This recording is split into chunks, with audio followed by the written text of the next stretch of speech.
महाराष्ट्र धर्मस्वतंत्र कायदा खऱ्या अर्थानं सामाजिक परिस्थितीला खूप मोठी जोडणारी एक नवीन धारणा.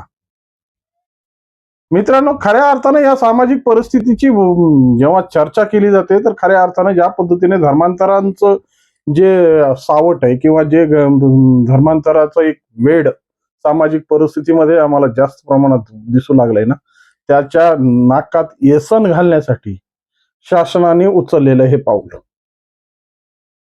सामाजिक परिस्थिती कितीही चांगली असो, परंतु सामाजिक वितुष्ट निर्माण करण्यासाठी काही लोक पुढे येतात आणि सामाजिक परिस्थिती ज्या पद्धतीची आहे त्या पद्धतीपेक्षा वेगळी दाखवण्याचा प्रयत्न केला जातो. आणि या गोष्टीमुळे सामाजिक परिस्थिती कशा पद्धतीनं एकमेकाच्या द्वंद्वावर पेटते आणि सामाजिक परिस्थितीमध्ये कशा पद्धतीनं एकमेकाचा द्वेष होऊ लागतो ना, याला सगळ्यात मोठं कारण आहे वर्चस्वाची लढाई.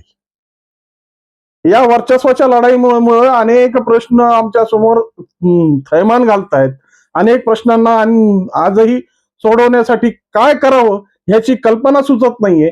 आणि तरीही सामाजिक दुधुरीमध्ये आम्हाला एकच गाणं नेहमी आठवतं, मजहब नहीं सिखाता आपस में बैर रखना, हिंदी है हम हिंदुस्तान हमारा. अरे हिंदुस्ता हमारा, तर हमारा हिंदुस्ता असल्यामुळं सामाजिक परिस्थिती सुद्धा या सलोख्याची असली पाहिजे. एकमेकाच्या धर्माच्या संदर्भातून जो आत्मिक सन्मान आपल्या मनामध्ये जो जागृत झाला पाहिजे, त्याला कशा पद्धतीने हे स्वार्थी लोक जी सामाजिक परिस्थितीला विखुरण्याचा प्रयत्न करतात. आणि खऱ्या अर्थानं ज्या गोष्टीची या भारतात खरीच गरज नाही, पण त्या गरजा निर्माण करून स्वतःची मक्तेदारी दाखवण्याचा जो प्रयोग सुरू झालाय ना, तर खऱ्या अर्थानं याला राजकारण सगळ्यात मोठा जबाबदार आहे. याच संदर्भातून कशा पद्धतीने या राजकीय लांजून पांजणामुळे ही जी परिस्थिती शेपारली आणि वास्तविक स्वरूपात एक माणूस म्हणून माणसाला जगण्याचा जो हक्क आहे यांनी हिरावून घेतला ना, ह्याचीच उकल करण्यासाठी आज तुमच्या समोर. मित्रांनो, जेव्हापासून आम्ही ज्या भारतीय संस्कृतीचा अभ्यास करतो किंवा भारतीय संस्कृती म्हणजे काय, तर या सगळ्या संदर्भातून जेव्हा विचार होतो तर या संस्कृतीमध्ये अनेक संस्कृत्या मिसळलेल्या आहेत. अनेक अशा विचारधारा येऊन इथं थांबलेल्या आहेत आणि इथं खऱ्या अर्थानं ज्या पद्धतीनं त्या पोषित झाल्या, पूर्णपणे विकसित झाल्या आणि सामाजिक परिस्थितीमध्ये आजही आपलं स्वतंत्र अस्तित्व या सामाजिक परिस्थितीमध्ये दाखवतात. त्यामुळेच या सामाजिक परिस्थितीमध्ये जे सामाजिक विषयांचा जो ताणाबाणा आहे, एकमेकाच्या विचारसरणीचा जो केलेला सन्मान आहे, तो अलीकडच्या काळात ज्या पद्धतीनं वाढत गेला आणि ज्या पद्धतीनं सामाजिक धुरी आणि सामाजिक विषमता वाढत गेली, खऱ्या अर्थानं ह्याला जबाबदार कोण हा प्रश्न प्रत्येकाच्या मनात नक्कीच घर करत असेल. कारण की जेव्हा आम्ही पी.व्ही. नरसिंहराव यांनी जेव्हा गॅट करार आम्हाला स्वीकारला आणि या गॅट कराराच्या माध्यमातून आंतरराष्ट्रीय बाजारपेठा आम्ही मोकळ्या केल्या, पण या गॅट करारासोबत आंतरराष्ट्रीय बाजारपेठाच मोकळ्या झाल्या नाही, तर अनेक षडयंत्राची घरं या भारतात बसू लागली. मग विभिन्न प्रकारचे प्रयोग, हे प्रयोग सामाजिक परिस्थितीमध्ये कधीच बसणारे नाहीयेत. आणि या प्रयोगाशी सामाजिक परिस्थिती कशा पद्धतीने जोडून राहील, ज्याला नॉर्थ ईस्ट म्हणलं जातं, या नॉर्थ ईस्टला आजही आम्ही जोडण्याचा प्रयोग करतोय. परंतु जी चालणारी जी संकल्पना आहे आणि ज्या पद्धतीनं सामाजिक धुरी निर्माण करून आम्हाला तोडण्याचा प्रयत्न सुरू केलाय, परंतु या सगळ्या गोष्टीचा जरी परिपाक आमच्या महाराष्ट्राची संदर्भित नसेल तरी याची छाया मात्र महाराष्ट्रात पोहोचतायत.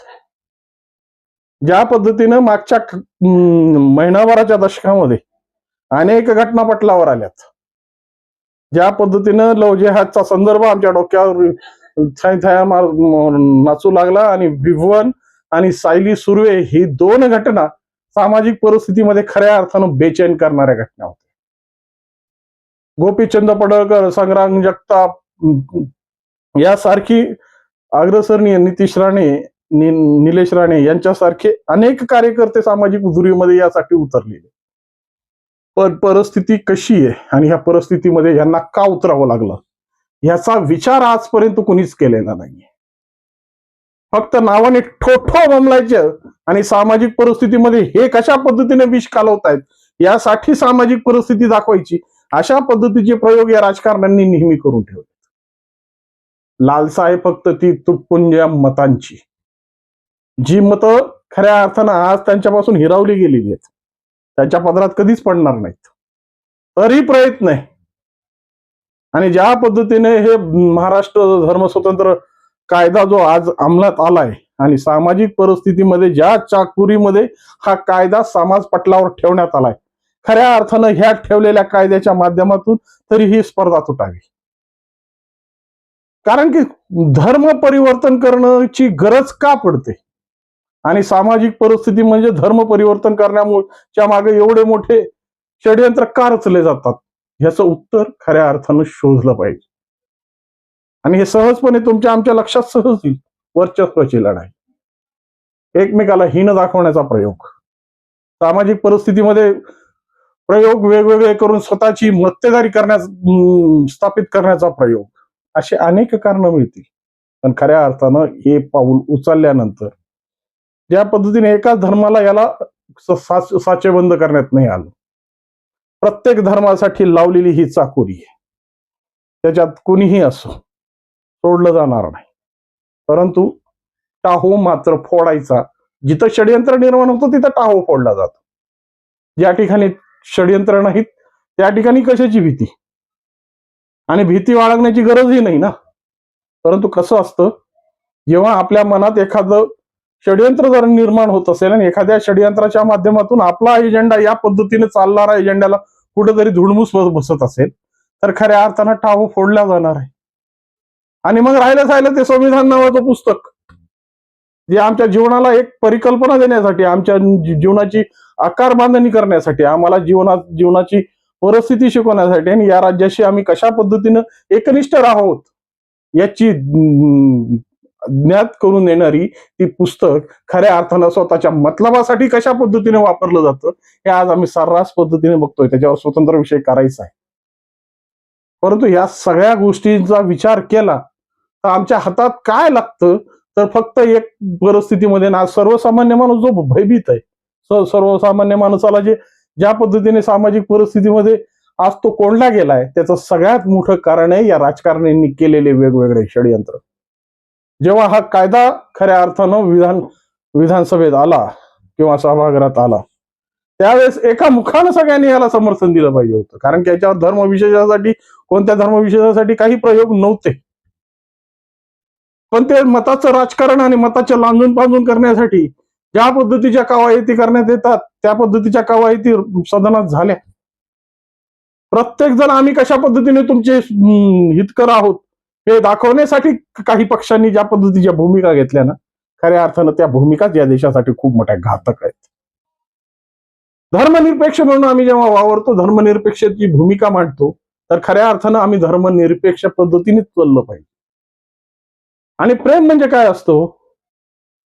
प्रेम हे खऱ्या अर्थानं मानवी संवेदनाला वाढवणारा आणि दोन कुटुंबाला एकत्र आणणारी संवेदना आहे, संकल्पना आहे. पण त्या प्रेमाच्या आडून ज्या पद्धतीचे षडयंत्र केले जातात, ज्या पद्धतीनं अजाणत्या किंवा भ्रमात घेऊन ज्या मुलींना आपल्या जाळ्यात ओढून ज्या पद्धतीने फसवेगिरी केली जाते, त्यांच्यासाठी जर अशा पद्धतीचे निर्बंध आणले असतील तर ते निर्बंध का अंमलात येऊ नये.